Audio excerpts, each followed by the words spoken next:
Yo, what up, y'all? It's your boy, Sheek Louch, LOXD Block, Silverback. Hey, yo, right now I need to shout out the ISUPK classes. I want to give a huge, big, humongous shout out to all the UPK schools. Shout out to Black Watch, hosted by General Johanna. Word, I need y'all to check out Cross the Line Radio as well, man. They've been open all week from 7 to 9. They ain't shut down because of the corona, the COVID and all that. They rockin' strong, you know what I mean? Think we got a problem, but really it ain't though. It's one of me and these bitches, I count about 3, 4. Think we got a problem, but homie just all talk. He ain't gon' pop a balloon with a pitchfork. Nah, think we got a problem in the club with this dog. Rude boys, dogs, ladies, everybody.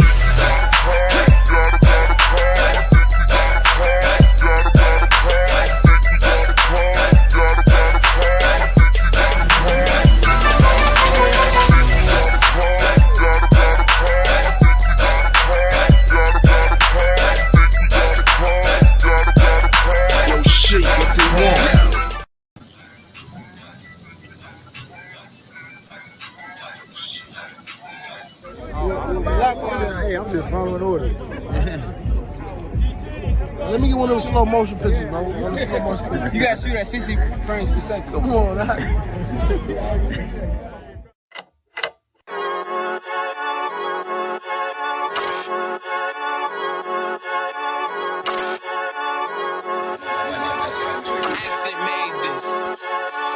They say they wanna hit that raw shit. These niggas claiming that they bullshit. These niggas better move it cautious. As if they make the wrong move it cautious. You see me, they like, ooh, chemo shopping. I'm on my way up and they ain't gon' stop it. They say they wanna hit that raw shit. Coming up, I'm about to bullshit. They see me, they like, ooh, chemo shopping. I'm on my body, real niggas right beside me. Damn right, I brought my army. Going up like a rocket, and can't nobody stop me. These niggas garbage, so watch your mouth, boy. Coming all black, slithering house, call me mouth, boy. I'm off the hip like a cowboy. I'm a king, you should bow, boy. Shorty like that, man, you cut up. Nothing I can handle. 144 in the booth, going Rambo. Niggas do you dirty like a stick in a bando. That's why I play the corner like a bum with a banjo. I'ma lead by example. Ooh, keep on sobbing, got this bitch off the hand. Got the juice, got the drip, about to hit the bitch with the salt. It ain't rap, it's assault. Can't taste a bitch unless you with the coke. They say they wanna hit that raw shit. These niggas claiming that they bullshit. These niggas better move it cautious. As if they make the wrong move it cautious. One way, one way, one way, one way, one way. Coming up on my bullshit. I do it how a veteran be. You better than me. I'm Reggie at the edge of the key. It's all money, no honey. Think you settle and see. You locked up, fucked up, and it's back to the streets. It's One West. You can check the residency. I reside with soldiers died on the soles of their feet. Cause there's death before designer. Ain't no coward in me. Cause I'm cold as a bitch's shoulder. You ain't calling a week.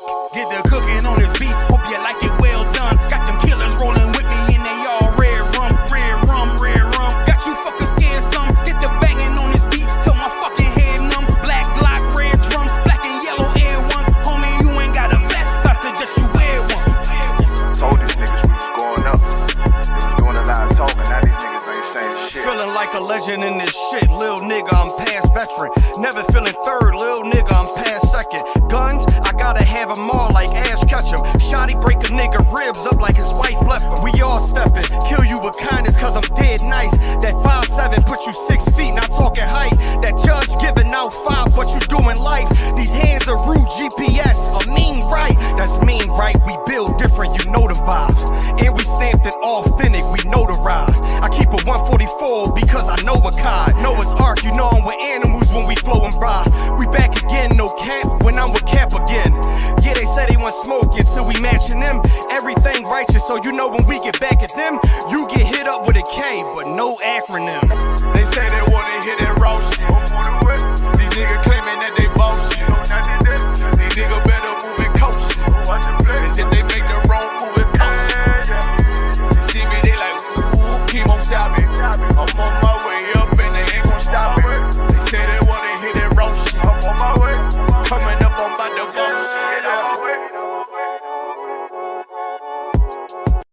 I'm gonna keep it 50-50 straight. Shout out ISUPK. Let's go ahead. His watchmen are blind. His watchmen are what? Blind. His watchmen are what? Blind. That's what need to be. That's what need to be happening. There need to be more black women loving their husbands. Religion, if you serve any religion, you're serving another God. The word religlia is the Latin word that means to separate or divide. That's the root word of the word religion. Now, if you serve any religion that's not in the Bible, you're serving another God. There's no religion in the Bible. It's that nonsense. And that's why he raising up his priests and prophets here in the ISUPK. Shout out ISUPK. Classes all week, 7, 5, 9 p.m. The brothers dropping that knowledge. Get in class. No excuses.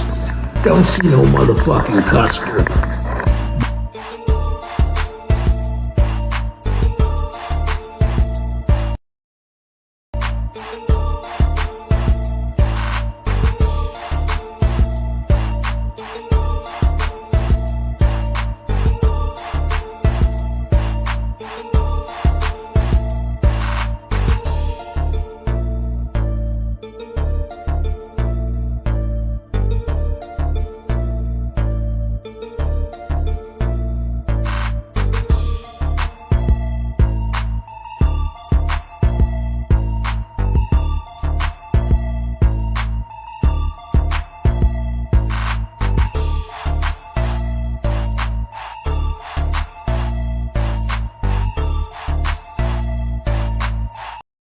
We back in the building. We back in the building.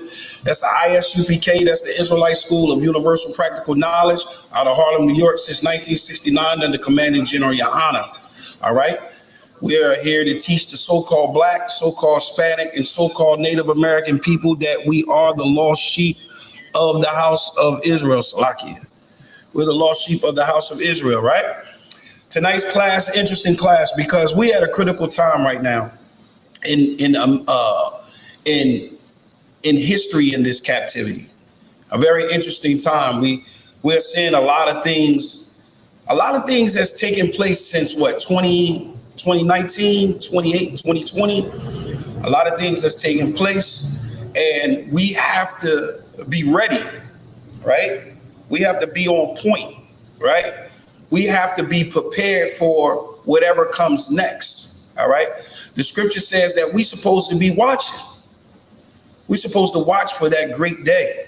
And that's what we're waiting on. We're waiting on that great day. We're waiting on the day of vengeance, right? We're waiting on the day that the Lord comes and avenge us, avenge the wrongdoings to us, avenge the oppression on us.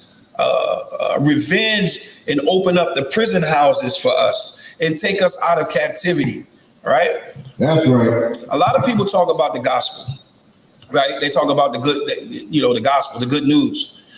A lot of people really don't understand when we talk about this good news, right? And what is necessary and what we need to do to strive in this kingdom. And right now we're living in a time that profiling is necessary. We have to profile. When you see, let's put it this way. When a police officer, and I said this before, when a police officer shoots and kills an unarmed Black, Hispanic, or Native American male, right? Or kill a sister, a Black, Hispanic, or Native American sister, right? When that officer see that Black, Hispanic, or Native American person, they don't see their family. They don't see their cousin. They don't see their son. They don't see their niece. They don't see anybody that they can relate to. The only relation that they have, that they see when they see us, is violence. They only see violence. And we have to understand where that violence come from, right? Now, we're going to talk about that. But before I get into talking about where that violence come from and why profiling is necessary and why this is a must. profiling young white males, old white males, and old white women and young white women. I don't care what age they are. We have to profile them because unfortunately we're allowing them to come into our space and commit mass murder. Slakia for 1 second.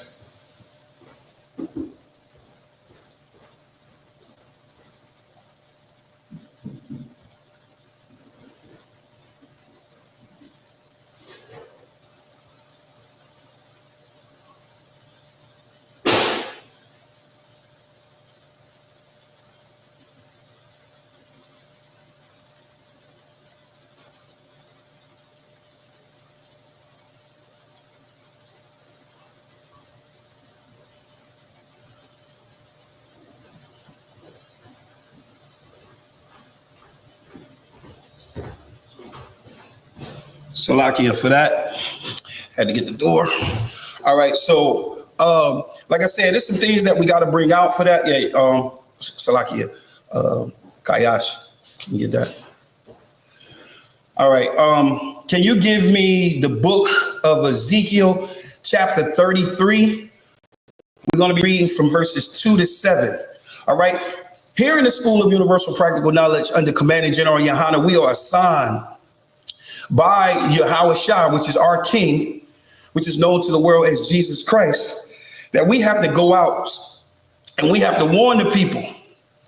We have to prepare our people, right? I want you to hold that, and I want you to get me Zephaniah 2:1. It's very vital that we understand these scriptures and understand what's going on in the earth today and what is our job as Blacks, Hispanics, and Native American people. What is our job as the Israelites? What is our job that we should be doing during this crisis, and how we have to handle ourselves and how we have to navigate through this kingdom? All right. So give me Zephaniah 2:1. Zephaniah chapter 2, verse 1. Read. Gather yourselves together. Gather yourselves together. All right. Racial profiling is necessary, that we gather ourselves together. Read that again from the top. Gather yourselves together. Yea, gather together, O nation not desired. Gather thyselves together. Gather thy nation that's not desired. What nation is not desired? What nation is being shot and killed? All right. What nation is being murdered in the streets? Salakia. Kaya, can you light that incense for me? Who is being murdered in the street? Who is being killed in the street? Who is in the supermarket being killed because you're Black? Who that happened to? That happens to a nation not desired. This is why the Most High says, gather thyselves together, O nation not desired, because we are the nation that's not desired in this land. We are, here you go, Salaki, here you go. We are the nation that's not desired, right? Blacks, Hispanics, and Native American people, we are the ones that are filling up the prison houses. We are the ones that's being shot down and killed in the street because of the color of our skin. We are the ones that's being misplaced. We are the ones that's being redlined in our community. It's us. We are that nation that's not desired. All right. The only thing we desire for is the economy, and we're going to talk about that tonight. We're definitely going to touch on the economy. We're going to touch on the shooting, because the mass shooting is very necessary for our profiling. Now, I'm Salakia for 1 second.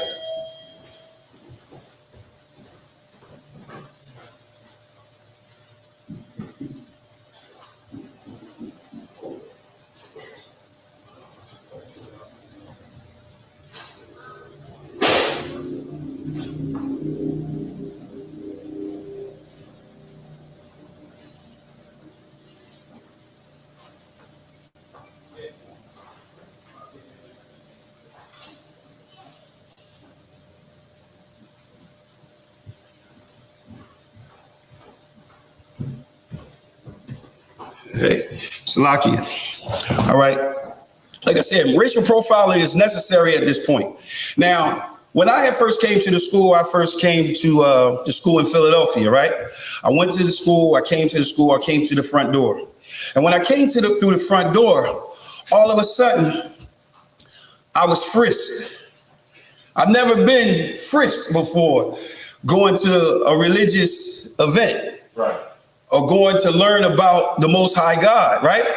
So they put me up against the wall and they checked me. I was a little confused, but I was good. So I went upstairs. This is when they was holding class upstairs in Philly. So when I went upstairs and I sat down, then General Mahaiman began to speak and explain why it was necessary to check me. I had to be, listen, no, you don't know me. I don't know a visitor. You're visiting. I'm just meeting you.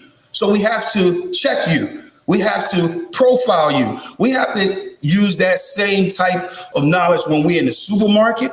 We have to use that same knowledge when we're in the store, we in the sneaker store, we in the mall, we out at dinner. Like, listen, we at a time right now where we can't be sitting with our backs to the wall, to the door. We just can't, because we have to be looking. We have to be watching. When we see a Edomite getting out the car or walking to the door, we need to be looking at their waistline. You need to look at their waist. Make sure you don't see any bulges. You know what I'm saying? Make sure that he doesn't have any tactical gear on. You know what I'm saying? We have to profile right now, all right? Give me that Ezekiel 33 in verse 2. Start at verse 2.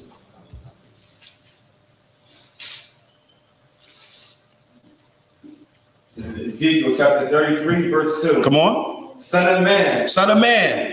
When he says son of man, he's talking to us, especially us here in the School of Universal Practical Knowledge, right? Because he says son of man, and he's about to give instructions. Read. Speak to the children of thy people. Speak to who? Children of thy people. No, it has to say speak to everybody. Children of thy people. It must say all nations. Children of thy people. So it says speak unto who? Children of thy people. The children of thy people. So right then and there, the Most High is profiling. He's profiling. He's making sure that that the information that's coming to us, which is Son of Man, is going to who? The children of thy people. The children of thy people. So he says, Son of Man. Read it from the top. So, Son of man, read. Speak to the children of thy people. Come on. And say to them, when I bring the sword upon the land, if the people of the land take a man of their coast and sell him for their watchmen. Read it again. Son of man, speak to the children of thy people, and say unto them, when I bring the sword upon the land, if the people of the land take a man off their coast, and set them for their watchmen. So we're set up as watchmen. This is what Commanding General Yahanna has done. He has set us up as watchmen to warn the people. The purpose of a watchman is to warn the people of the coming of danger, of violence, of anything that can harm the nation of Israel. Blacks, Hispanics, and Native American people on this side of the earth. Read. Verse 3. Come on. If when he seeth the sword come upon the land, he blow the trumpet. Read it again. If when he seeth the sword come upon the land, he blow the trumpet. All right. Salakia. So he blows the trumpet. The trumpet is used to warn the people. Like if I was to go, yo, right? But the horn was used to warn the people, danger, right? So the watchman was set up for that. That's our purpose here in the School of Universal Practical Knowledge. Our job is to be the watchman. Read. And warn the people. Come on. Then whosoever heareth the sound of the trumpet. So whoever hear the sound of the warning, read. And take it not warning. And take it not warning. So if we give you warning, like tonight, I'm going to give you warning. I'm going to warn you about some things tonight. And these things that we're going to warn you about tonight is very vital. This is very important. Commanding General Yahanna, a couple years ago, he sent out He sent out information about what we should store up in case we experience a famine. He spoke about in case we go through a recession, right? And he sent these things out. And now is the time that we bring these things up. I'm going to talk about some things tonight. Like I said, we did a lot of research. So I'm going to be warning you about things to come. As a watchman, I'm going to warn you, read. If the sword come and take him away, his blood shall be upon his own head. So if I warn you and you do not hearken unto the warning, and yet that sword comes up on you and you die, guess what? That's on you. It's not on me because I'm doing my job. Read. Verse 5. Verse 5. Come on. He heard the sound of the trumpet and took not warning. His blood shall be upon him. Come on. But he that taketh warning shall deliver his soul. So my soul gonna be delivered because I did my job. That's why it's very important for y'all to get in class. It's very important for you to get in class because you're gonna have loved ones right at your kitchen table. You're gonna have loved ones right in your dining room. You're gonna have loved ones right in your backyard. You're gonna be barbecuing with, right? It's not your job to shuffle and jive. That's not your job. Your job is to be a priest and a prophet of the Lord. It's your job to warn them about what you're going to hear tonight and what you're going to see to come. It's your job to warn them. Read. Verse 6. But if the watchman see the sword come and blow not the trumpet. So if I see, if I'm seeing the things that I'm seeing, like far as the famine, the shooting, the recession, if I don't share that with you and it happens, then I'm not doing my job. I'm not blowing the trumpet. Read that again. But if the watchman see the sword come. So if the watchman see the sword come, that's us here in the School of Universal Practical Knowledge. Read. And blow not the trumpet. And we warn not the people. Go ahead. And the people be not warned. Come on. If the sword come, and take any person from among them, he is taken away in his iniquity. He's taken away in his iniquity. Go ahead. But his blood will require at the watchman's hand. So his blood will be on our hands. So it's our job to warn you of any danger. It's our job to warn you of any danger. So if it's danger coming and we see it, we have to tell you. That makes sense, right? And if we see it and we don't tell you, that's a very selfish person. That's a very selfish individual. So it's very important that you understand that you don't be that. All right? You can't be that. And like I said, we're living in a very, very, very, very, very crucial time right now. And like I said, I did a little bit of research and I pulled up some things, right? I pulled up some things about shooters, all right? Right now in America, do anybody know how many shootings we've had so far? First of all, what month is it? It's June. It's 6 months, right? 6 months, right? So with that's half. How many shootings, First of all, according to the FBI, right? A mass shooting, anybody know what a mass shooting is? Is listed as a mass shooting?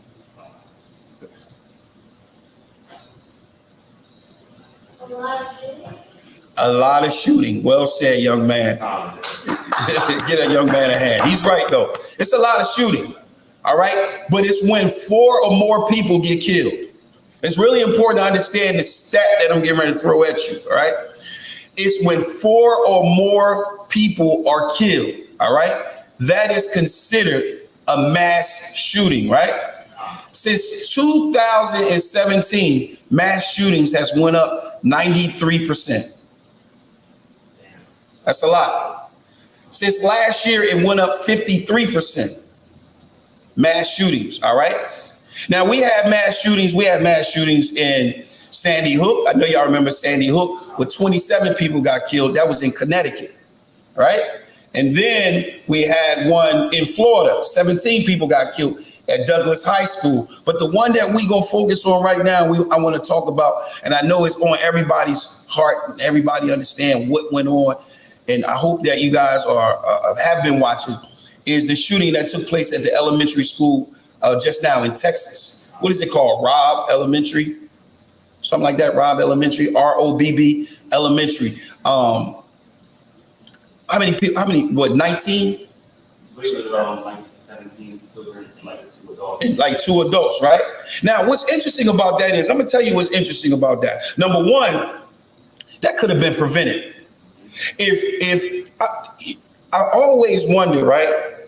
If I was there when George Floyd was killed, when that cop jumped on George Floyd, the Lord didn't want anybody from the School of Universal Practical Knowledge there. You know why?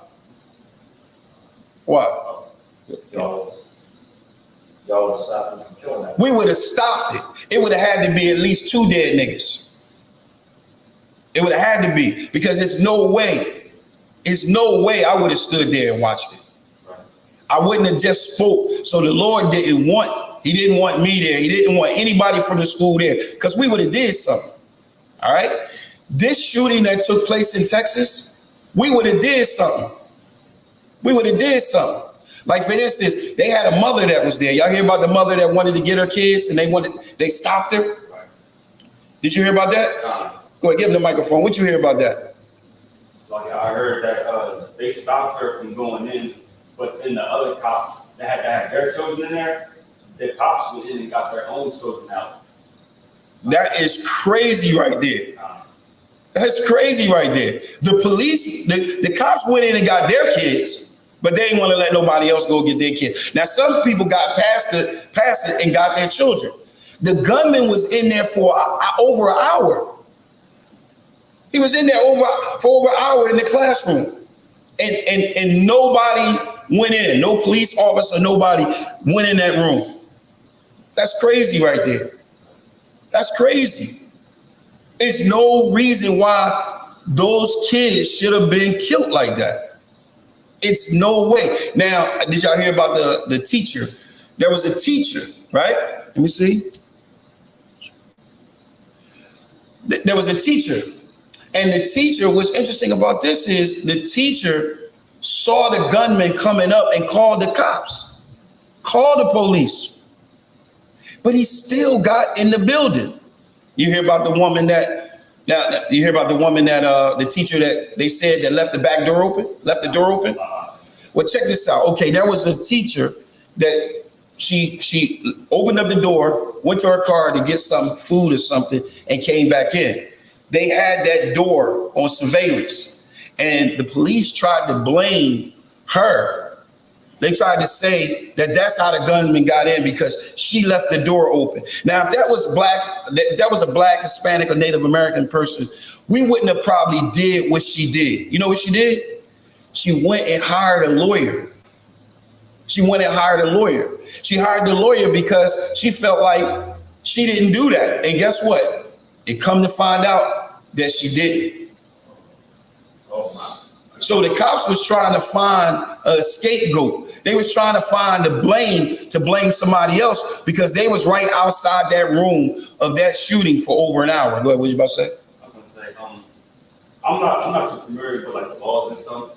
So she could have gotten in trouble. Like they was gonna put the murders on her or something for leaving the door open. Hell yeah. You got to think, if people got killed and you opened up the door and left the door open, but guess what they found out? The door broke. They found out the door is broken and don't even lock. Oh, wow. You're supposed to close it automatically lock. Like my door downstairs, that door closed, it automatically locks. It wasn't working. So it's a lot going on. It's a lot that needs to come out. And this is the reason why we got to be at this state right here. Give me 1 Thessalonians chapter 5. Matter of fact, Salakia, give me 1 Peter 5 and 8. Give me 1 Peter 5 and 8. This is the reason why we have to be prepared.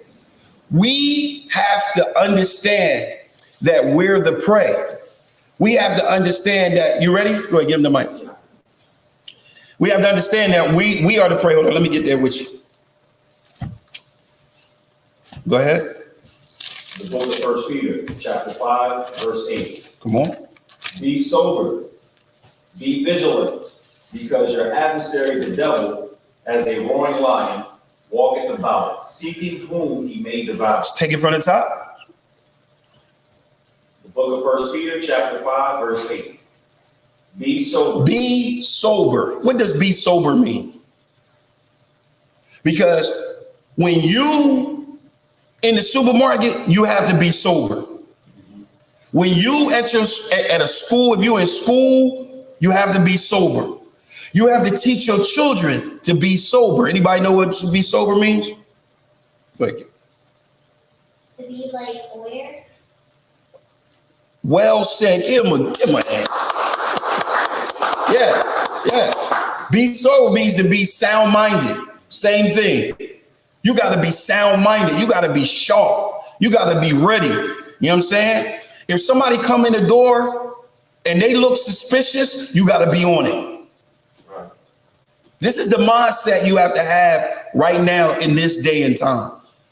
You got to be sober. Read. Be vigilant. Be vigilant. What does vigilant mean?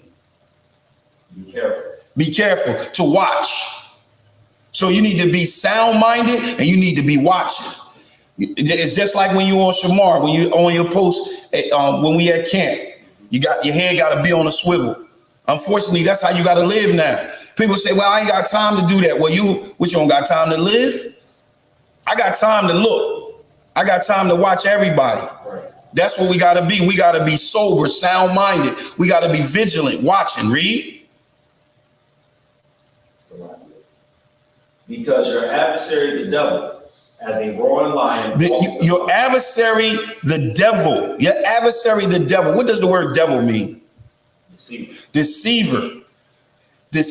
So already, when you get ready to profile this so-called white, already the deception has started. You know how the deception has started? From TV. From advertisement, from everything that they show in this country. They give the blonde hair, blue-eyed, pale face, an innocent portrayal here in America. He's portrayed to be innocent. Or a hero.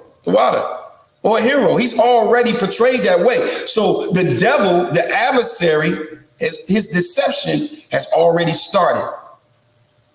The moment he come through the door of the store or wherever you at, it's already started. It's already began, because already you see him as a innocent man. Salakia, Officer Mataziala, you got that video of the man that, because I don't know if anybody know, but the shooting that took place in Buffalo at the supermarket, you know, that white boy was already there the day before. Esau was already there a day before. Go ahead. If I'm not mistaken, right now, walking some food with his like snack card or something like that. Word? I could be mistaken. I know he was talking to him, and they was talking about critical race theory and all this kind of stuff. Like he was talking to this kid about all of these things. Guess what? The deception had already started. The adversary's deception had already began, and he looked upon him as if he was innocent, and he was just asking questions. He was just an innocent kid, just asking questions. But check this out. You got that out? Okay. Go ahead, play it. Now we want to go back to the scene of the crime. News 4's Tara Lynch has been at the scene all afternoon and all evening. She can bring us an update now. Tara?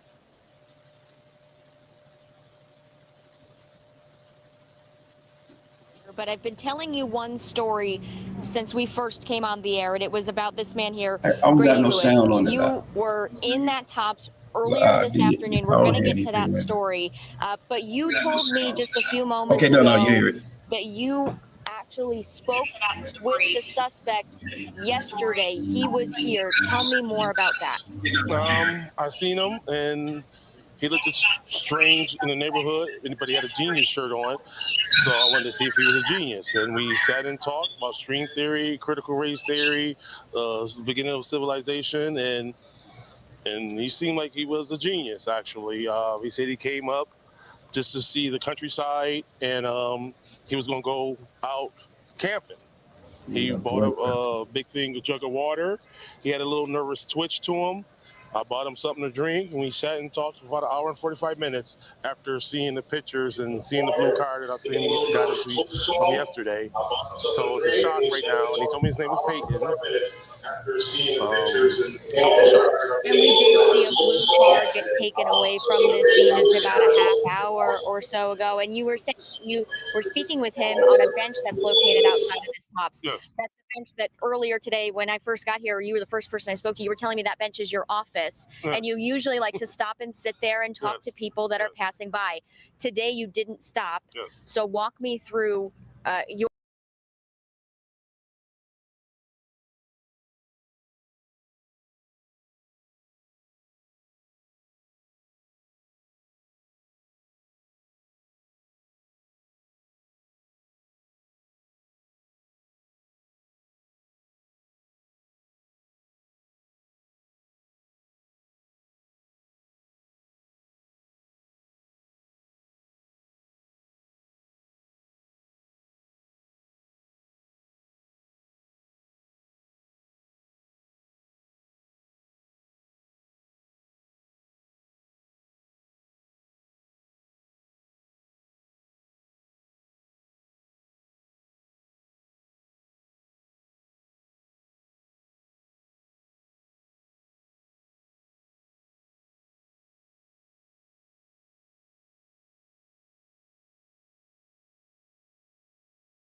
right? Keep going. All this have I spoken before thee, O Lord, because thou madest the world for our sake. Made the earth for who? For our sakes. Salaki. O Lord, because thou madest the world for our sake. Huh? You were built for 5 minutes. For 5 minutes? Salaki. All right, we're gonna get it again. Nah.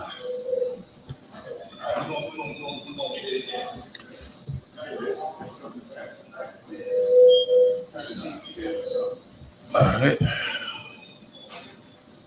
Yeah, there we go. All right. All right, no sweat. All right, so let's get it again. Deuteronomy chapter 7 and verse 6. What we're showing is that the Most High profiles.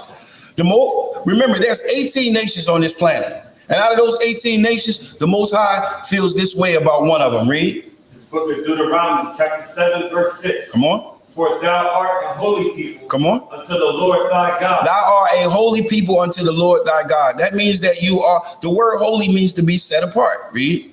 The Lord thy God hath chosen thee to be a special people unto himself. So the Most High has chosen a nation of people unto himself. Read.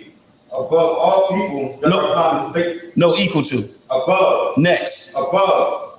Come on. Above all people that are upon the face of the earth. Above all people that are on the face of the earth. So the Most High has chosen a nation of people and caused them to be holy. Remember, when he came out of Egypt, he told us, be ye holy as he is holy. So he has chosen a holy people, a special people, a nation unto himself, above all people that are upon the face of the earth. This is what he said. So the Most High at that point, that spirit is exercising what? Profiling. That's what you have to do. You have to understand and respect the Most High's decision and respect the fact that blacks, Hispanics, and Native American people are a chosen people and they're set apart. And the Most High has chosen them to be above all people that are on the face of the earth. All right. Give me that 2nd Ezra 6. Book of 2nd Ezra, chapter 6, verse 53. Come on. Upon the 6th day. Upon the 6th day. So what this is making a reference to, it's talking about this, the creation, the 6th day of creation. We read about this in Genesis. Read. Thou gavest commandment unto the earth. Come on. That before thee it should bring forth beasts, cattle, and creeping things. Come on. And after these, Adam also, whom thou madest Lord of all thy creation. So he made Adam Lord of all thy creation. The reason why we say this is because, remember, Adam named all things. Adam named all the animals. He named Eve. He named everything. So he was the Lord of this creation. Read. Of him come we all. Of him come we all. Well, how do we all come from Adam? We all come from Adam because after the flood, only one family came from that family, which came from Noah, that came from Adam, which is Noah. Read. And the people also whom thou hast chosen. And the people what? Also whom thou hast chosen. And the people also whom the Lord has chosen. Read. All this have I spoken before thee, O Lord, because thou madest the world for our sake. He made the world for our sake. Read. As for the other people. And as for the other people. Now remember, he already addressed the ones that he made holy and he set apart. He already addressed, he said, I made the world for their sake. But for the other people, read. Which also come of Adam. Which, the other people which also come from Adam, read. Thou hast said that they are nothing. They are what? They are nothing. They are what? Nothing. They are nothing. Listen, Esau understand he's nothing. That's why he can come in there and shoot up the place like that. He is what? Nothing. He is nothing. Any more else? Anything else? Read. But be like unto spittle. Like unto spittle. You know what spittle is, right? Anybody know what spittle is? Yeah, spittle is like when a person talking and a little bit of that come out the mouth. That's spittle. They're nothing to him. They are like spittle, right? Give me another one. Give me Amos 3:1. We must understand that we at a critical time. Racial profiling is necessary. 212 mass shootings this year. It's only 6 months so far in the year, and we already got over 200. Give it to me. The book of Amos, chapter 3, verse 1. Come on. Hear this word that the Lord has spoken against you, O children of Israel. Oh, who? O children of Israel. O children of Israel, read. Again, the whole family, which I brought up from the land of Egypt, saying. This is what the Lord has said about the whole family, which he brought up out of the land of Egypt. Read. You only have I known. Read it again. You only have I known. You only have I known. So the Most High is saying, you are the only ones that I know. When he says you are the only ones that I know, he's not saying Israel is the only nation that he know of. He's saying Israel is the only nation that he deals with. That's what he's saying. Read it again. You only have I known. Come on. Of all the families of the earth. Come on. Therefore, I will punish you for all your iniquities. I will punish you for all of your iniquities. This is the reason why these things is taking place and these things is happening. But guess what? If you got faith, now comes that work behind that faith. And that faith, that the work behind that faith is being sober, being vigilant. Give me 1 Thessalonians 5. Give me 1 Thessalonians chapter 5 and verse 6. It's very important at this moment in time that we have to be sober. You got it? Read. The book of 1 Thessalonians chapter 5 verse 6. Read.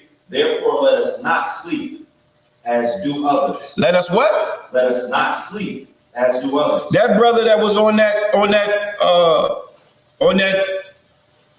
video that we showed on the news, that brother was asleep. Right.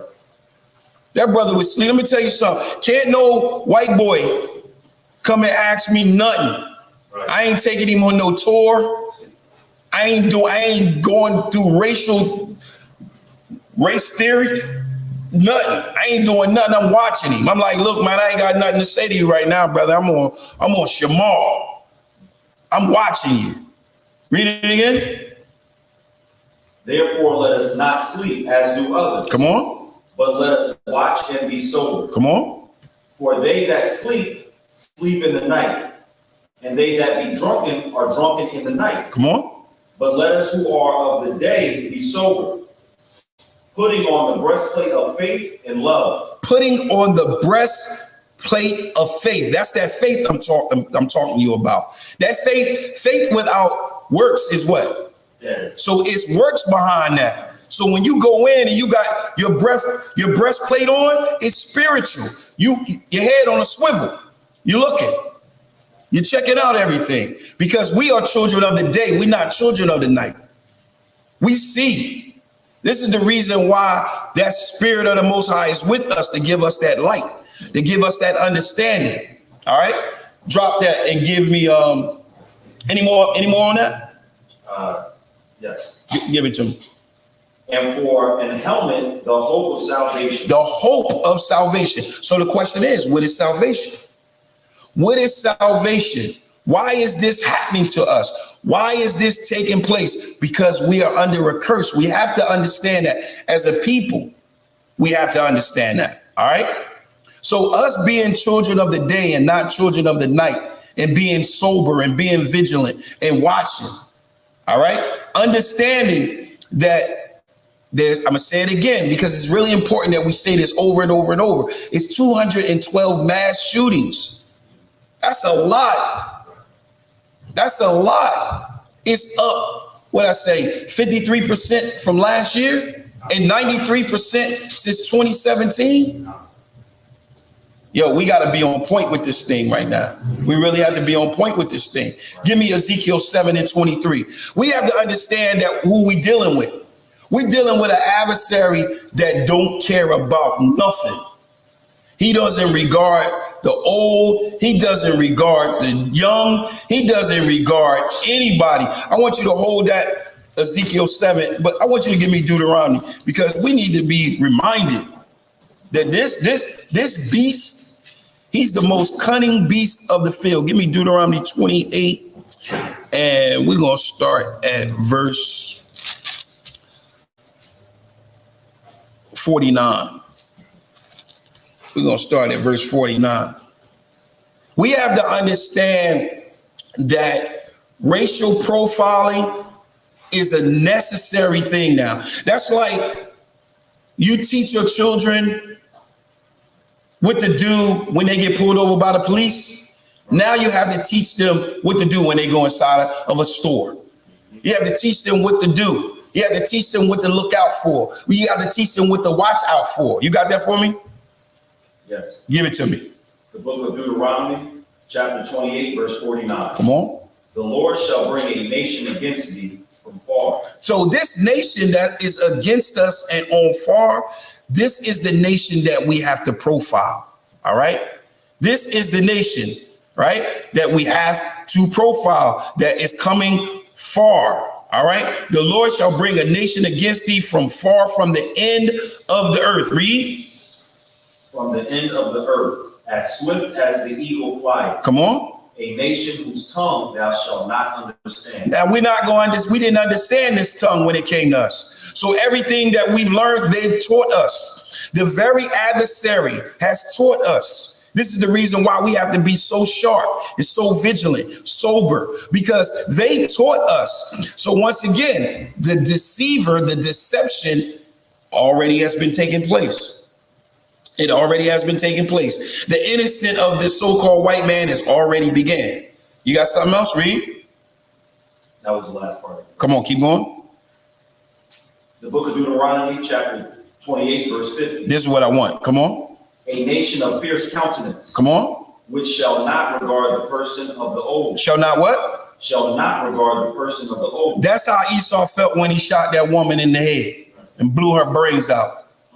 No regard. But he did have regard for his own. Understand that.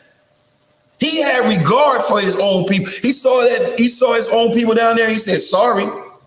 So he had a regard for his own people, but he didn't have a regard for our people, your people, Black, Hispanic, and Native American. Read that again from the top. A nation of fierce countenance, which shall not regard the person of the old. Come on. Nor shew favor to the young. And he shall eat. No, that's Tawab. And not show favor to the young. All right. That's like that police officer that got out.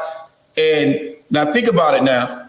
Now, when they got this Esau, I don't even want to say his name, inside the supermarket. I don't know if y'all know, but wasn't he trying to kill himself? He was trying to kill himself. And you know what they saw? They saw compassion. They saw compassion. That could be my son. That could be my cousin. That could be my nephew. That's what the white officers saw. You understand? But if that was a Negro, if that was Black, Hispanic, Native, they would have helped him. Oh, they would have helped him. They would have killed him. They got a brother that was shot 73 times in Georgia, and nobody was charged. 73 times. This happened maybe 2 years ago. 73 times. Had no regard, but they had regard for that white boy that they saw up in there that just shot and killed all them Black folks. They had regard for him. They had to take him into custody. He's going to go to prison and be a hero. He's going to go to prison and be the man. That's what it's going to happen. That's what's going to happen. Read that again, verse 50. The book of Deuteronomy, chapter 28, verse 50. A nation of fierce countenance, which shall not regard the person of the old, nor shew favor to the young. Will not at all. I want you now, let's start shaping this profile right now. Let's start looking into the profile so that we can begin to get the mind right and gird up that mind. Give me Genesis 27. We have to first understand that this matter of fact, start at Genesis 25 and 5.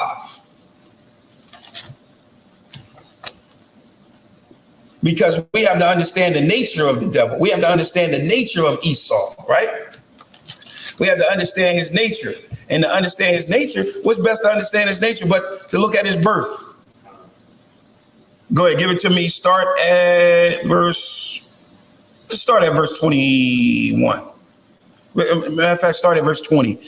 Genesis 25 and 20. Get it. Genesis chapter 25, verse 20. Read. And Isaac was 40 years old when he took Rebekah to wife, the daughter of Bethuel, the Syrian, of Paddan Aram, the sister to Lebanon, the Syrian. So this is talking about the son of Abraham, Isaac. He was 40 years old when he took Rebekah to be his wife, right? Read. And Isaac entreated the Lord for his wife. So he went to speak to the Lord for his wife. Why? Read. Because she was barren. She was barren. She had no children. Go ahead. And the Lord was intrigued of him. And Rebekah, his wife, conceived. So the Lord was intrigued with him, with Isaac. He was feeling what he was saying. He was like, you know what? Okay, cool. And she conceived, right? Read. And the children struggled together within her. The children did what? Struggled together. The children struggled together. So there was a fight right inside. There was a dislike right in the womb. This is a nature that took place right in the womb. The fight began before the children came out of the womb. Read. Give me Romans 9. Get Romans 9 and 13. Go ahead. And she said, if it be so, why am I thus? And she went to inquire of the Lord. So she went and inquired of the Lord because there was some fighting going on in her womb. There was some wrestling going on in her womb. While the children were still inside the womb. What you got for me? Give them the mic.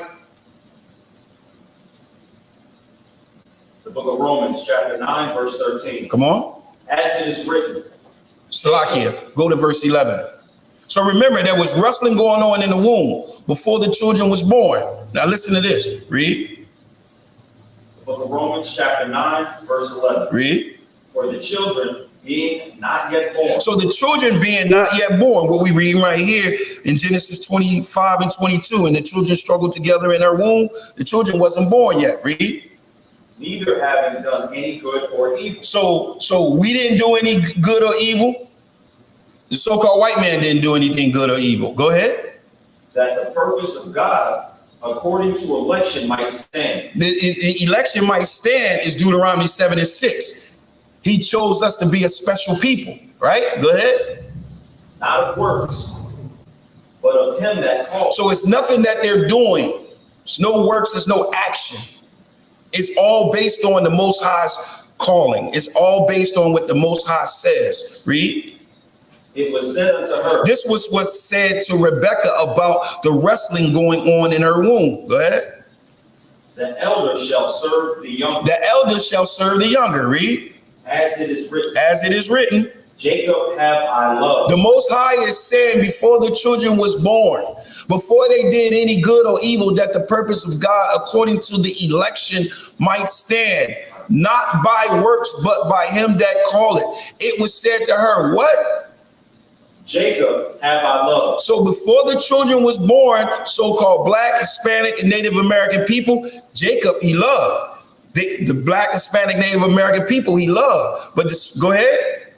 But Esau is the so-called white man. He's the one that's going around shooting and killing up everything and stealing and taking everything that's not nailed down. And if it's nailed down, he's going to use the other end of the hammer to pull up the nail and steal that too. Read.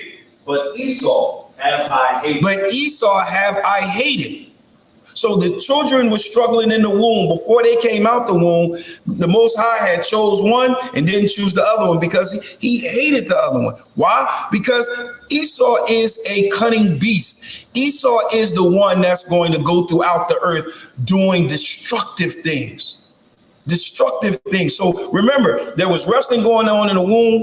This dislike began inside the womb, and now these children are come out. So now the children will come out. The Most High loves one and hate the other because of his actions, because he's the adversary. That's the spirit of the devil right there, right? Now give me back to Genesis 25 and 23. To show these two children coming out. And the Lord said unto her, 2 nations are in thy womb. Come on. And 2 manner of people shall be separated from thy bowels. So now the profiling begins right now. We got a profile. Because now the Most High is letting you know there's 2 nations in the womb. 2 manner of people shall be separated from thy bowels. So the people are going to be separated. Read. And the one people shall be stronger than the other people. Come on. And the elder shall serve the younger. And when her days to be delivered were fulfilled, behold, there were twins in her womb. There were twins in her womb. Not, what is it? Maternal Oh, the fraternal. Which one that look alike, and two of them that don't? Identical is when they look alike, and fraternal is when they. Okay, so that's what we're dealing with. We're dealing with fraternal here, right? So it says when her days would be to, and when her days to be delivered were fulfilled. Read. Behold, there were twins in her womb. Come on. And the first came out red, all over like a hairy garment, and they called his name Esau. They called his name who? Esau. They called his name Esau. So right here, we seeing that there's someone that has phenomelated skin color. Phenomelon, meaning his melon produces blonde to red. Blonde to red. So we see someone different here. All right. And the one that we see different here had a dislike towards us right in the womb. Right. So now I want you to go to Genesis 27 and 39. So now we see the nature of Esau. Right. We see that the spirit of Esau is he don't like us. He's fighting us even from inside of the mother's womb. He don't like us. All right. Let's get it. Genesis 27, verse 39. Come on. And Isaac, his father, answered. Start at 38. Verse 38. And Esau said to his father, hast thou but one blessing, my father? So Esau is asking for a blessing because Isaac had already gave the blessing to his son Jacob. So now Esau is asking for a blessing, right? He's asking for one blessing. Anything. Go ahead.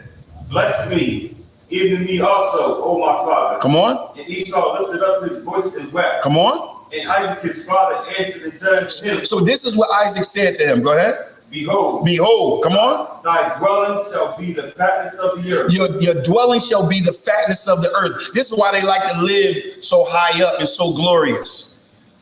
This is why they like to live in those high rises all the way. I can't do it. I can't be up 137 floors or 57 floors or 75 floors. I can't be up there, man. But Esau, he can. He's going to live what?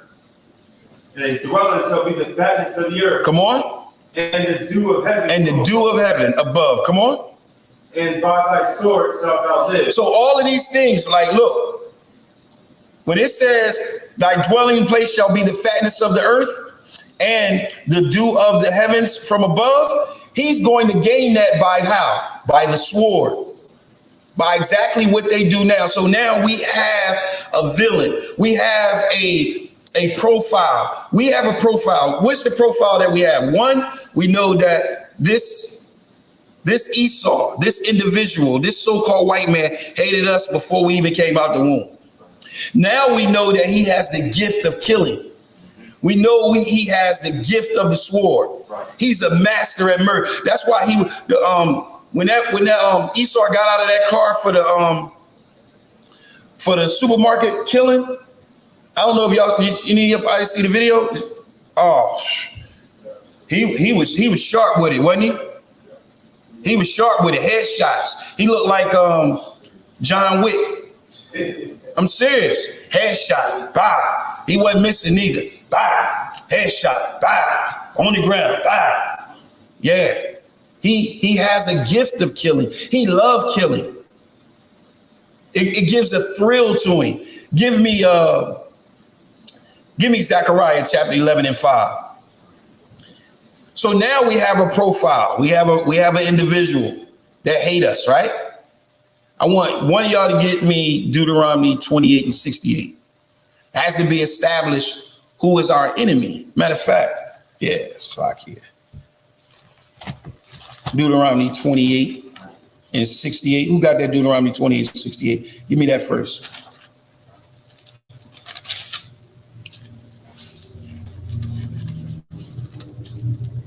Deuteronomy 28 and 68.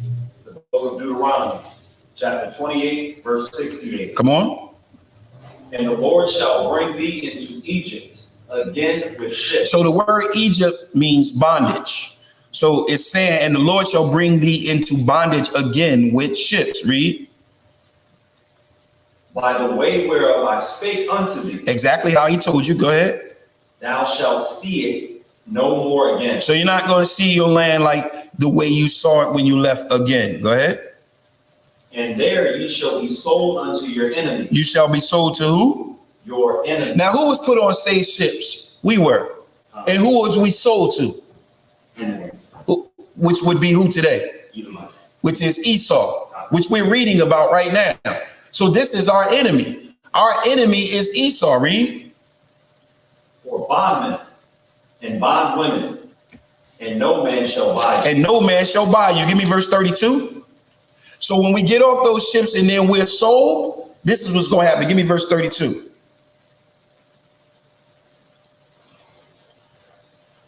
The book of Deuteronomy, chapter 28, verse 32. Come on. Thy sons and thy daughters shall be given unto another people. Thy who? Thy sons and thy daughters shall be given unto another people. So thy sons and thy daughters shall be given to another people. Who was this done to? We were taken off the ships. We were sold to our enemies, right? And when we were sold to our enemies, our sons and our daughters was given to another people because that's who they were sold to. We were sold. The transatlantic slave trade was clear across the whole earth. We were being sold all over the place. Read. And thine eyes shall look and fail with longing for them. Come on. All the day long. All the day long. So anything else on that? Yes. Come on. And there shall be no might in thine hand. So we're not going to have any power to retrieve them. So we know who our enemy is. Our enemy is the so-called white man that we were sold to when we got off those slave ships, right? What I tell you to get? Zechariah 11:5. Give it to me. This is the book of Zechariah 11 verse 5. Come on. Whose possessors slay them. Whose what? Possessors slay them. Who possessors slay them. When that so-called white boy went up in that supermarket and did what he did, guess what? He is our oppressor. And our oppressor does what? Slay them. Read it again. Whose possessors slay them. Come on. And hold themselves not guilty. And they hold themselves not guilty. Listen, let me tell you something. That white boy don't think he's guilty. Right. He don't think he's guilty at all. He think what he's doing is righteous. That's what he think. That's what he think. Read it again. Whose possessors slay them. Come on. And hold themselves not guilty. Come on. And they that sell them say, blessed be the Lord, for I am rich. And their own shepherds pity them not. All right, stop. So look at that. It says, hold on, let me get there. Let me get there real quick. That's Zechariah, right? Yeah, Zechariah 11:5. 11:5. You get there. All right. So he's saying whose oppressors slay them. Who is our oppressor? Let's see. Give me Exodus 21:16. I want y'all to see something. Because we have to understand, we have to profile, we have to be safe, but the Lord is going to deal with our adversary. Exodus 21:16. Exodus 21:16. Let's get it. Come on. It's the book of Exodus, chapter 21, verse 16. Come on. And he that stealeth the man. He that stealeth the man. Who was stolen? Israelites. Israelites were stolen. Who was we? We were stolen by the so-called Africans and the Arabs. They both played a vital role in the transatlantic slave trade. So read that again. And he that stealeth the man. He that stealeth the man. We were stolen. Go ahead. And selleth him. And sell him. Remember, the Hamites sold us. Go ahead. Or if he be found in his hand. When we are found, when Yahweh shall return, we are going to be found in his hand. Read. He shall surely be put to death. He shall what? He surely be put to death. He shall surely be put to death. Why? Because vengeance is the Lord. Give me Jeremiah 2:3.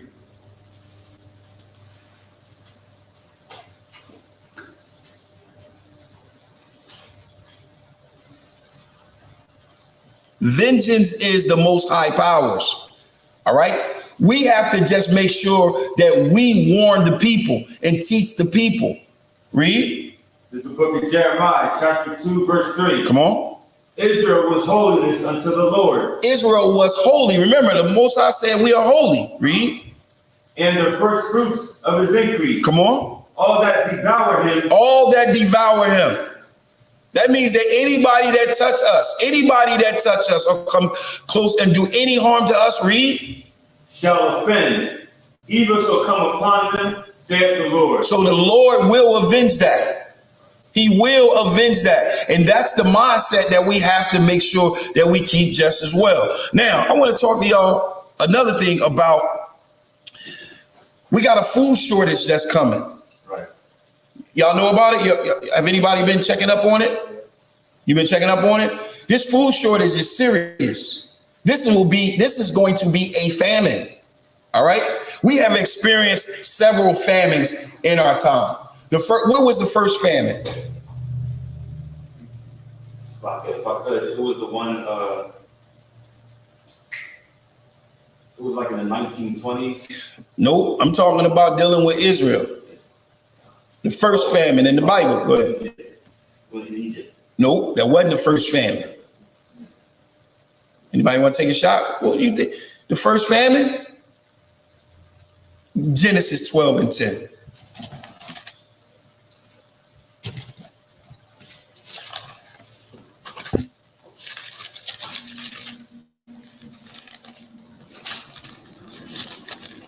Genesis 12 and 10. Yep. Read. Book of Genesis, chapter 12, verse 10. Come on. And there was a famine in the land. There was what? A famine in the land. Come on. And Abram went down to Egypt to sojourn there, for the famine was grievous in the land. So that was the first famine that we recorded right here. It was Abraham, right? When was the next famine? Genesis 26 and 1.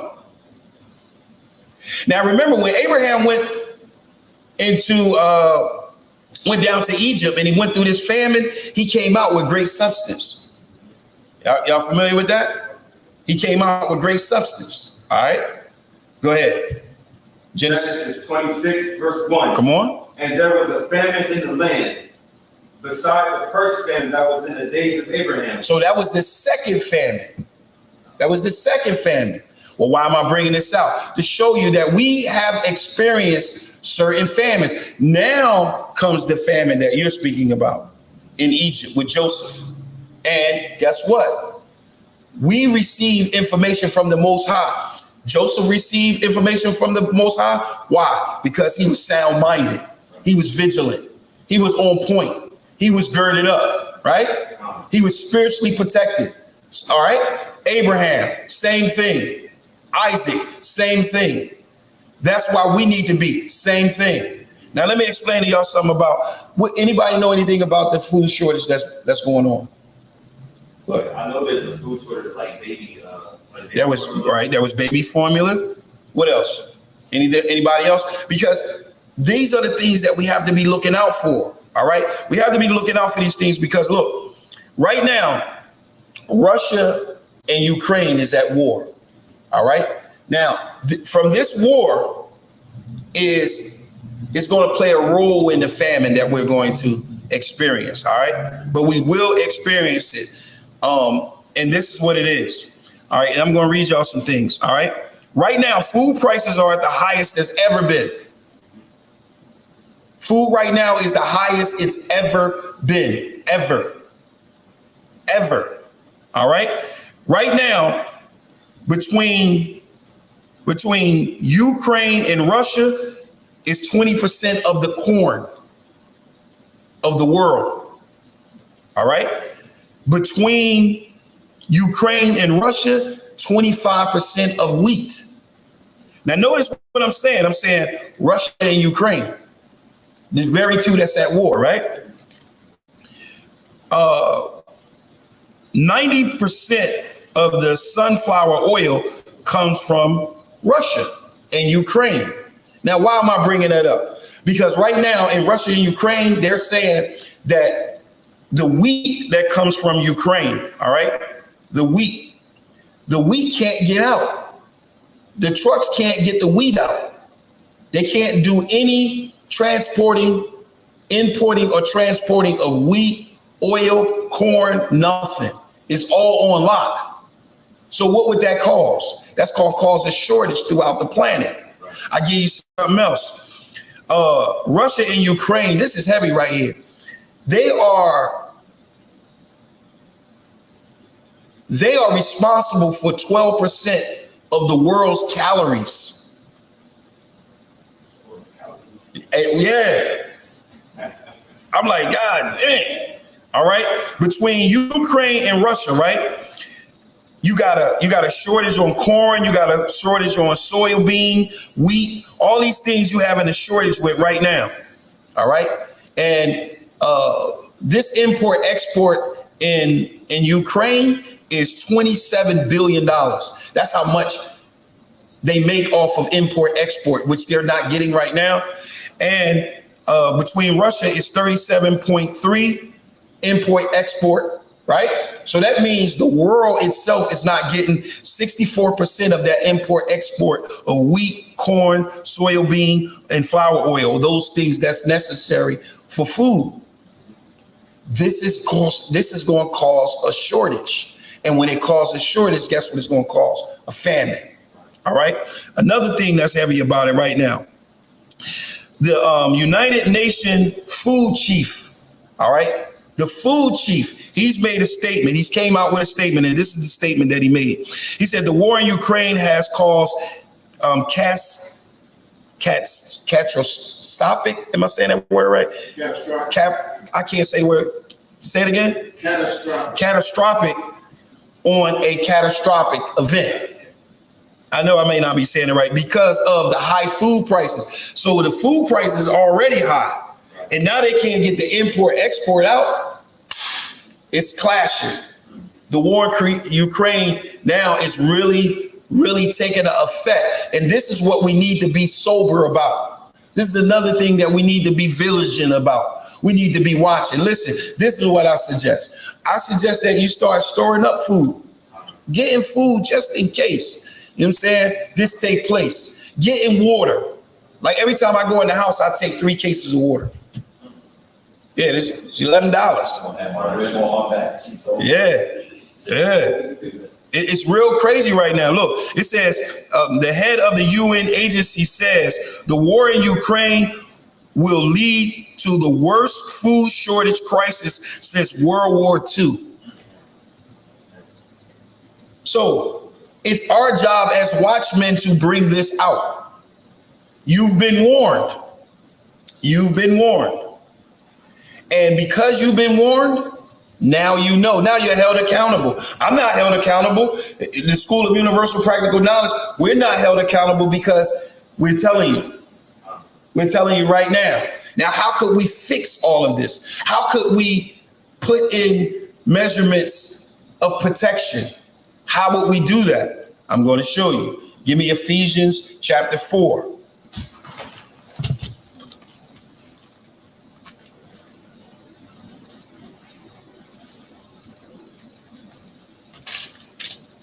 We're going to start at Ephesians chapter 4. You're just going to read verse 3. The book of Ephesians chapter 4, verse 3. Salaki, start at verse 2. The book of Ephesians chapter 4, verse 2. Come on. With all lowliness and meekness, with long suffering, forbearing one another in love. Forbearing one another in love. There's only one solution to what we need to do as we profile and look throughout the earth and watching and seeing what is going on through this earth. There's only one solution, and that solution is forbearing one another in love. The only solution is following the Most High's laws, his statutes, and his commandments. That is the only way. That is our defense for when we are when we profiling. When we profiling, our defense is forbearing one another in love. Read. Endeavoring to keep the unity of the Spirit in the bond of peace. What does endeavoring mean? Anybody can look that up. Look up endeavoring. Endeavoring.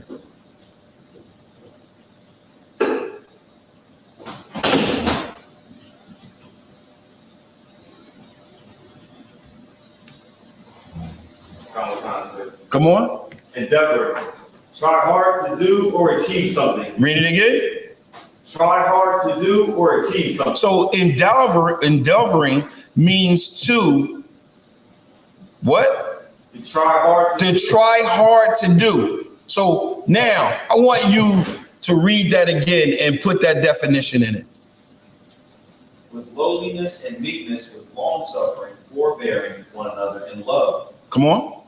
You said put the definition in there. Working hard to keep the unity. Working hard. This is what he's saying. He said, working hard to keep the unity. Unity is all we have. This is why we started out with gather thyselves together, O nation, not desire. This is why we started out with that. Read it again. Verse 3.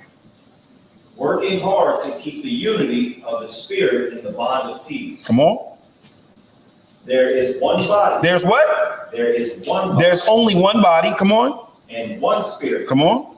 Even as ye are called in one hope of your call. One Lord, one faith, one baptism, one God and Father of all, who is above all and through all and in you all. And in you all. So there's only one body. That one body is right here in the truth in One West. I want you to go down now to verse 13. Because our unity and our coming together and our gathering together is vital. It's very vital. This is why it said, listen, try hard to keep the unity. All right. The word that I have too, with haste, keep the unity. Keep the unity. Verse 13. Verse 13. Till we all come in the unity of the faith and of the knowledge of the Son of God unto a perfect man. To a what? Unto a perfect man. Come on. Unto the measure of the stature of the fullness of Christ. Come on. That we henceforth be no more children. So we're not going to be no more children. We're not going to be no more children in malice. We're not going to be no more children in envy. We're not going to be children to these things. We're going to be adult in these things. And what are we going to do? We're going to look past that envy. We're going to look past that malice. We're going to look past that jealousy. And we're going to focus and fight hard to keep what? The unity. The unity. Loving one another. Go ahead. Be no more children tossed to and fro and carried about with every wind of doctrine by the sleight of men. By the what? By the sleight of men. Come on. And cunning craftiness. And cunning craftiness. That cunning craftiness is the type of craftiness that we saw with, listen, when y'all see somebody coming around, walking around, looking, Esau looking around, scoping the area, you got to profile it because he's being cunning. He's being slick. We got to watch that. We got to watch that. We have to protect the saints. The unity, warning, being the watchman, all that is vital. All that plays a role in your profiling. All right, go ahead. You got any more on that? Yes, sir. Let's get it. Whereby they lie and wait to deceive. They lie and wait to deceive. That white boy that went up there to that supermarket, that brother he wasn't thinking at all. Because if you look at his interview, he actually said he felt like something was wrong, but he didn't do nothing about it. Listen, don't feel like something's wrong and don't do nothing about it. Don't do that. If you feel something wrong, do something about it. It's better to be safe than sorry. So even if you do feel something and then you take action, at least you took action. At least you did your job. Now that blood won't be on your hands, what we read earlier. All right. It's very important that you understand that, because now when you're in the truth, you're held accountable for that. You're held accountable for the information that you receive, and you're held accountable for the information that you put out. All right. All of this is vital and important. Now give me Ezekiel 7:23. You have to understand that Esau right now His belief is he's losing America. He's losing his great city that he built. He's losing it. And because he's losing it, he's losing his mind. Who got it? Let's get it. Ezekiel 7:23. Come on. Make a chain. Make a what? Make a chain. Make a chain. Make a chain. Go ahead. For the land is full of bloody crime. The what? The land is full of bloody crime. Right now, this land is full of what? Bloody crime. It's full of bloody crimes. Like I said, I'm going to say it again. 212 mass murders this year alone. 93% up since 2007, 53% since last year. Read that again. Make a chain, for the land is full of bloody crime. Come on. And the city is full of violence. The city is what? Full of violence. It's full of violence. Anything else on that? The city is full of violence. That's what we're dealing with right now. Give me Habakkuk 2:12. Bet you can't find that.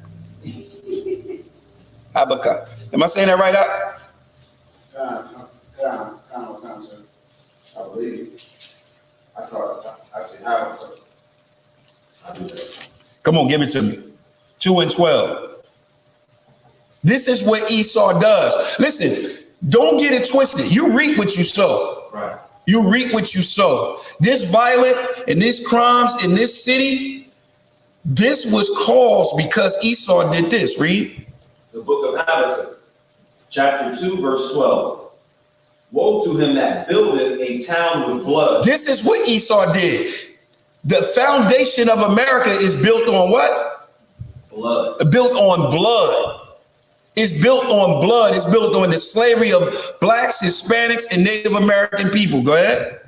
And establish a city by iniquity. And establish the city by iniquity, by the transgressions, by sins. Everything that they did to establish this nation was through blood, through crime, through slavery, through violence, through iniquity. That's why America will not stand. America will be judged. America will have its day. It will have its day. All right? That's right. You got something you want to say? I just wanted because when you look at that, the killer's weapon who shot the Buffalo Spillers, he said he had on there, these are your reparations. Right. And so when the scripture that came to me is when God said he's going to repay the Esau double for what they did to us. Damn right. So in a sense, right, he's saying it is right, but it's going to happen to his people even more so. It is. I'm going to give you something on that. Go to Isaiah. I'm going from the hip now. Give me Isaiah 61. Watch this. Show y'all something. Let me show you something right now. Don't worry about it. I want you to, you can start at verse 1. Let's get it. Isaiah chapter 60, verse 1. Come on. The Spirit of the Lord God is upon me. Come on. Because the Lord hath anointed me to preach good tidings unto the meek. Come on. He has sent me to bind up the brokenhearted. So he sent him to bind up the brokenhearted. Come on. To proclaim liberty to the captives. Proclaim freedom to the captives. Go ahead. And the opening of the prison to them that are bound. Come on. To proclaim the acceptable year of the Lord. Come on. And the day of vengeance of our God. The day of what? Vengeance of our God. Come on. To comfort all that mourn. To comfort all that mourn. Now watch how he gonna comfort us that mourn. This is gonna go into the lines of what you just said. Go ahead. To appoint unto them that mourn in Zion. So he's going to appoint unto us that mourn in Zion. Go ahead. To give unto them beauty for ashes. What does that mean, to give beauty for ashes? To give them the mic. It says to give unto them beauty, give to us beauty for ashes. You know? You know? Sound like he gonna burn something up. He gonna burn something up. He definitely gonna burn something up. But listen to what he says: to give unto them beauty for ashes. This is that judgment. This is that of vengeance. Look, if you go to verse 2, it says to proclaim the acceptance acceptable year of the Lord, and the day of vengeance of our God, to comfort all that mourn, to give us comfort. Well, how would he give us comfort? He's going to appoint unto them that mourn to give unto us beauty for ashes. So when he started judging Esau and burning it down, that's beautiful to us. That's beauty to us. It's beautiful ashes. Read. The oil of joy for mourning. The oil of joy for mourning. Right? It's gonna be joy. We're gonna get joy from them mourning. We're gonna get joy from them suffering. We're gonna get joy from all the things that they've done.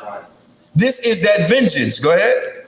The garment of praise for the spirit of heaviness. Come on. That they might be called trees of righteousness. That we gonna be called the trees of righteousness. Go ahead. The planting of the Lord, that he might be glorified. Come on. And they shall build the old waste. That's what they're gonna do. Come on. They shall raise for the former desolation. Come on. And they shall repair the waste city. Come on. The desolations of many generations. Of many generations. So we're gonna have them fix everything that they did. Oh yeah. Oh yeah. And it's gonna be beautiful when I see it burn. Burn, baby, burn. That's what we're gonna see. But the issue and the problem that we also have is our people. Our people are not following the truth. If anything, they're envying their oppressor. They're trying to be like their oppressor. Give me Proverbs 3:31.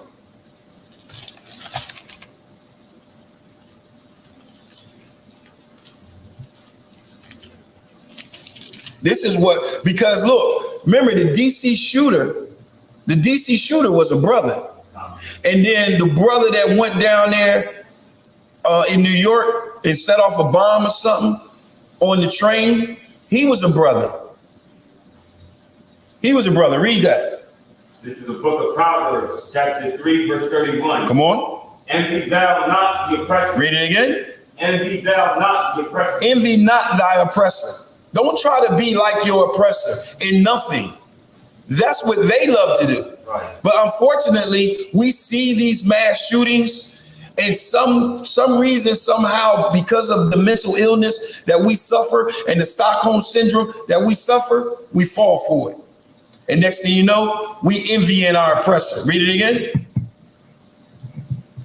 Envy thou not the oppressor, and choose none of his ways. Choose none of his ways. That means nothing that he does, you must not choose any of his ways. Give me Proverbs 1 and 15.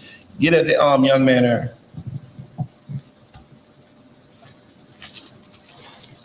It's locked here, so one moment. Let me that get was this. Proverbs 1 and 15. Yeah, let me get that too. Proverbs chapter 1 in verse 15. Come on. The book of Proverbs, chapter 1, verse 15. Come on. My son, walk not thou in the way with them. Don't be like the oppressor. Our people must understand. Unfortunately, we do have some of our people that wants to envy the oppressor and wants to choose his ways. And they want to go in and kill. They want to go in and do the same thing. It's not in our nature. That's in their nature. But we try to be just like them. Read it again. My son, walk not thou in the way with them. Come on. Refrain thy foot from their path. Don't go in their ways. Don't walk in their paths. Whatever they do, we should be the opposite. Remember, we are holy. We're set apart. Go ahead. For their feet run to evil. This is what Esau does.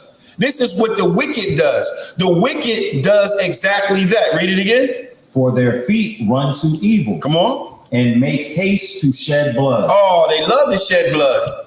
This is their thing. That's their thing right there. All right. We don't want to follow their ways.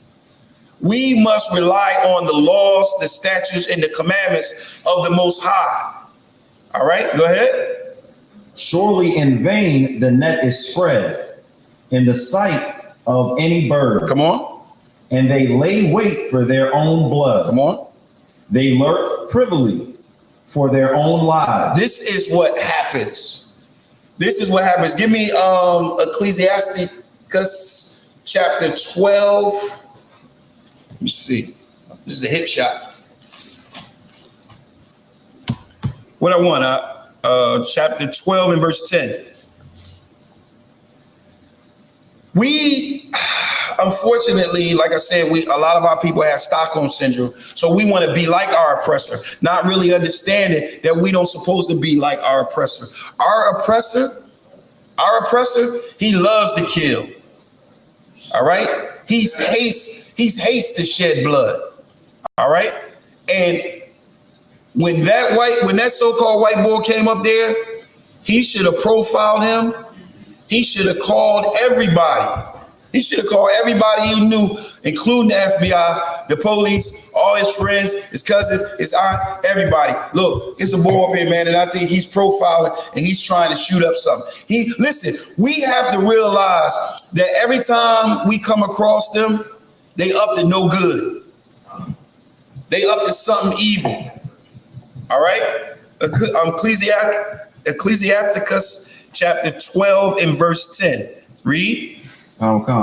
Never trust thine enemy. Never do what? Never trust thine enemy. Never trust your enemy. And we already know who our enemy is because we were sold to our enemy when we got off those ships. And those enemies gave our sons and our daughters to other people. The enemy, we understand that those are the ones that's running up and committing all these mass shootings. Mm-hmm. That's who we dealing with. So it says, read it again. Never trust thine enemy. Never trust them at all. You see them coming through the door, check them. You see them getting out of the car, look at them. Spot them up. Look at their waist. Look at their ankle. Look at everything. Make sure they're not bulky. If it's hot outside and they coming up and they bulky, it's a chance they can have a vest on. Mm-hmm. We have to be on point. Read. For like as iron rusteth, so is his wickedness. Come on. Do he humble himself? Though he humble himself. That's how that so-called white boy went up there to that brother. He humbled himself. He went up there to holler at him. Go ahead. And go crouching. Yet take good heed and be aware of him. Be aware of him. Be sober. Be sound-minded of him. Go ahead. And thou shalt be unto him as if thou hast wiped a looking glass. So it's like you can see him clearly. You can see it clearly. Go ahead.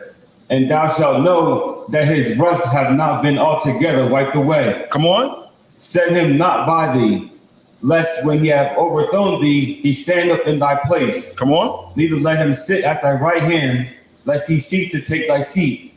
And thou at the last remember my words, and be pricked there within. So you cannot trust your enemy at all. Right. The Most High says, trust not your enemy. You should not trust anything that Esau is talking about or dealing with, especially right about now. As y'all can see, we got a famine on the way. We got mass shooting going on. We got a recession. You got to think, you got the famine on the way, and you got a recession, and they all get ready to clash. You got the war in Ukraine, right? You got these mass shootings, right? You got all of this stuff taking place, and it's all clashing. Recession, food shortage, water shortage, all these things is taking place. Right now, it's very crucial for Israel to be smart. We have to be like Abraham. When Abraham came out of that famine, he came out with great substance. We got to be thinking like that. We really do. We have to be thinking like that. Anything else on that? All right. So now, give me Romans 12 and 19. We're going to go ahead and wrap her up. But understand, right now, profiling is necessary. And when you profile, don't take matters into your own hands. Please, Zalakia, don't do that. Understand this. Read. This is the book of Romans, chapter 12, verse 19. Come on. Dearly beloved, avenge not yourselves, but rather give place unto wrath.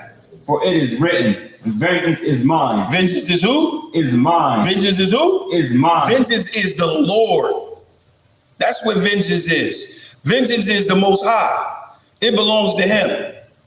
That's who it belongs to. So don't try to take matters into your hands and become a vigilante. Don't do none of that. But be sound-minded, be sober, be vigilant. These things are important at this time right now. That's right. Because our people, we are the prey. And we are the ones that's getting slain. Right. All right? We have to protect. Right now, we should not be talking about or thinking about breaking up families or anything. Unity is our number one weapon right now. It's our number one weapon. Give me my favorite, John 13:34.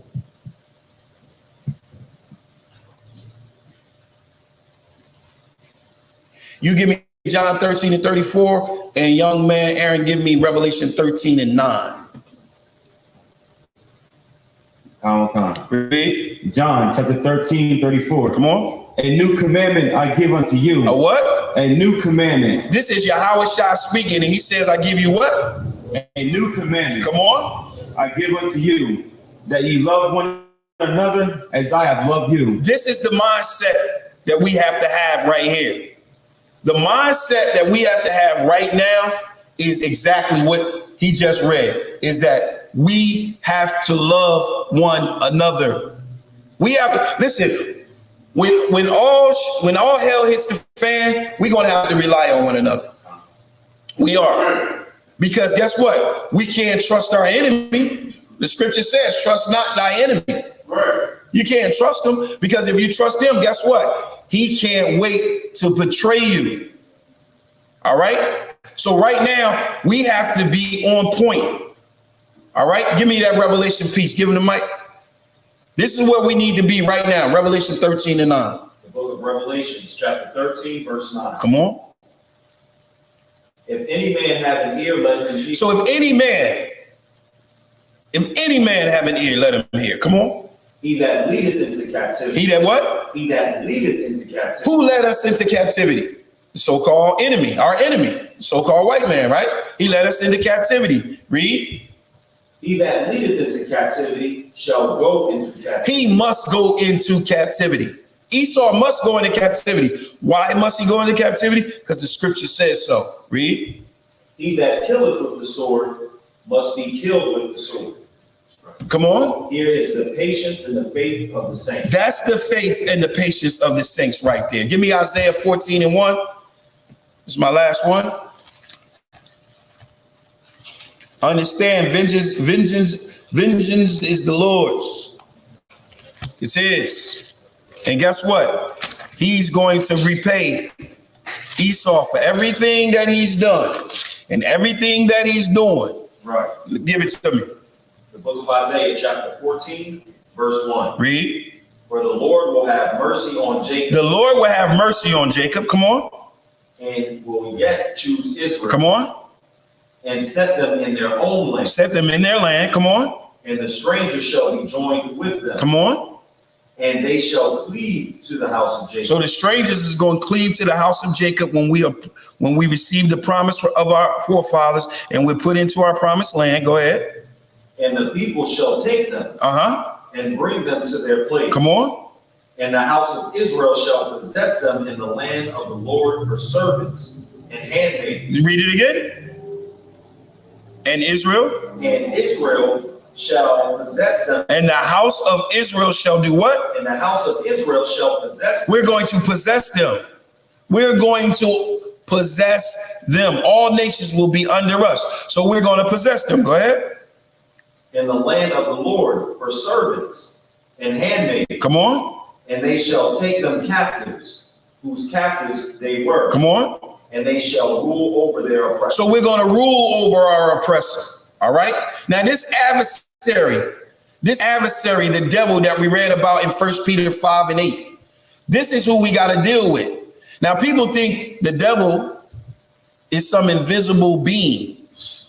All right. They believe that he's an invisible being, but I'm here to show you right now that he's not. So what I want you to do is I want you to go and I want you to read verse.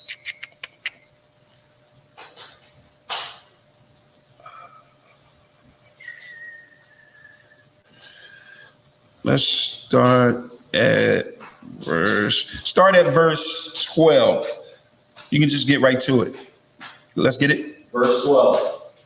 How art thou fallen from heaven, O Lucifer? How art thou what? How art thou fallen from heaven, O Lucifer? Come on. Son of the morning. Come on. How art thou cut down to the ground? Come on.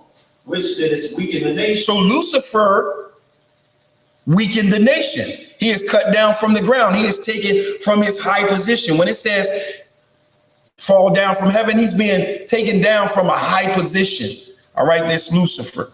Now, who is Lucifer? Is this a spirit? What is this? What is Lucifer? Go ahead. Lucifer is Satan. Lucifer is Satan. Okay, Lucifer is Satan. So watch this. Speaking about Satan, verse 16. Verse 16. They that see thee they that see Lucifer, they that see Satan, they that see the devil, they that see thee shall what?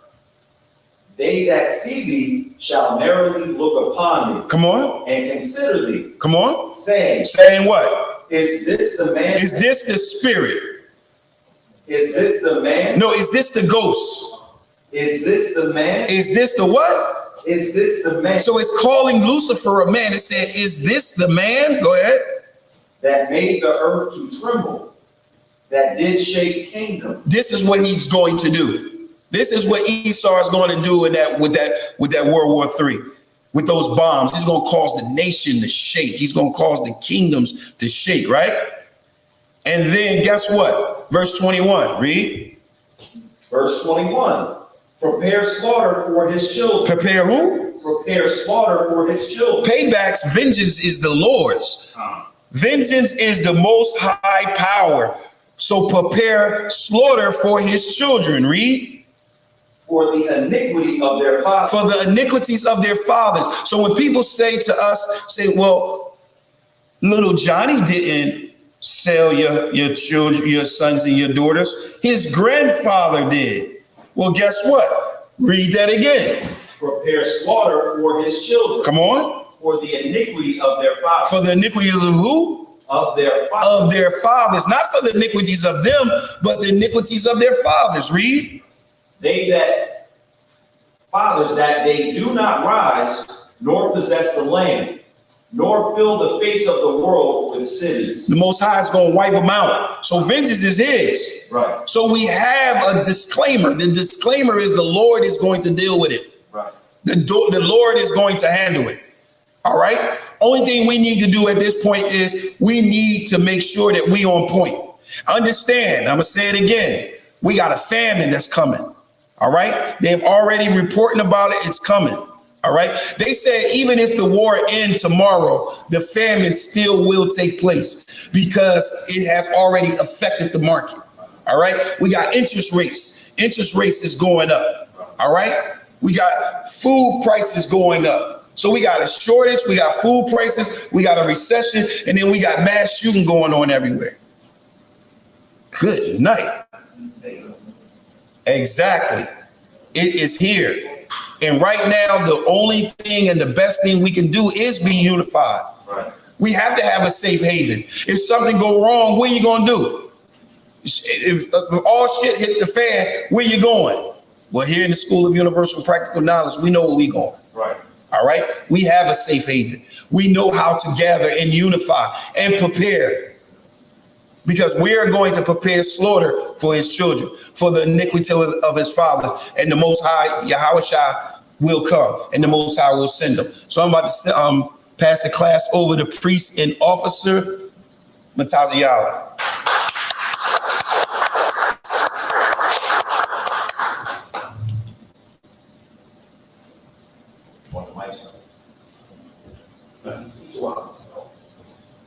It's not on. It is. You want regular there?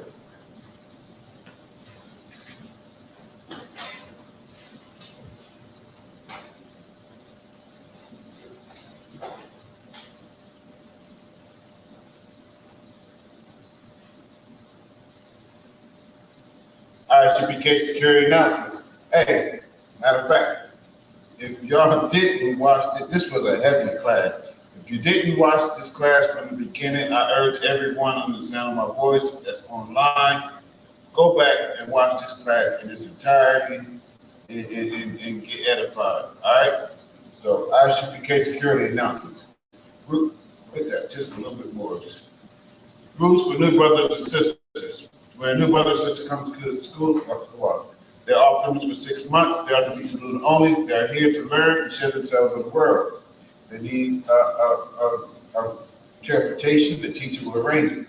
After 6 months, if the brother or sister has an interest in a particular person, they are to seek counsel from the heads. Tithes, which is a commandment, Numbers 18:21, Malachi 3:8-10, means 10% in Hebrew. My Aishara, 10%. Every penny of any increase belongs to the Lord. We have a box right here. If you're just here in Southern, if you just come to Smyrna's location, we have a box right here that you can place your tithes in up front on the desk. All right. And if you go to the location, you have option to pay that way, and you also have an option to pay your tithes through the sale, I believe, one of the apps. All right. All right. And upcoming holy convocations, we have the Feast of First Fruits, June 12th. That's Sunday. That's coming up. We're in June now. Today is June 1st. So that's coming up. That's on a Sunday. That will be in the Wilmington School, 1232 North King Street. All right. It's a high holy day and it's a Sabbath. So it's if you can attend, it's mandatory for you to attend if you are in Israel. All right. Let's see, we have the it's not a high holy day, but we have the Midwest Fire Weekend coming up in Chicago. That's July 21st through the 24th. If anyone wants to attend that, do what we said here and what scripture came out in Zephaniah 2:1 about gathering yourselves together, make sure not to die. All right, and that's what we do. We gather ourselves together. All right, and that's all. If one wants to be a trooper in school, start wearing all black boots, shirt, pants, headband, or scarf. With that being said, Minister Israel Elijah, I'm going to give a courtesy salute. Minister Israel Elijah Shabbat, Elijah, Rock. Yeah, how about Shimmy Shabbat? Yazmatah, sorry, which means to turn. I'm going to give a sister courtesy salute, sisters, Elijah, which means to stand. I'm Brother Minister Israel, Elijah Shabbat, Elijah, Rock. Yahweh Shabbat, Shimmy Yazmatah, class dismissed.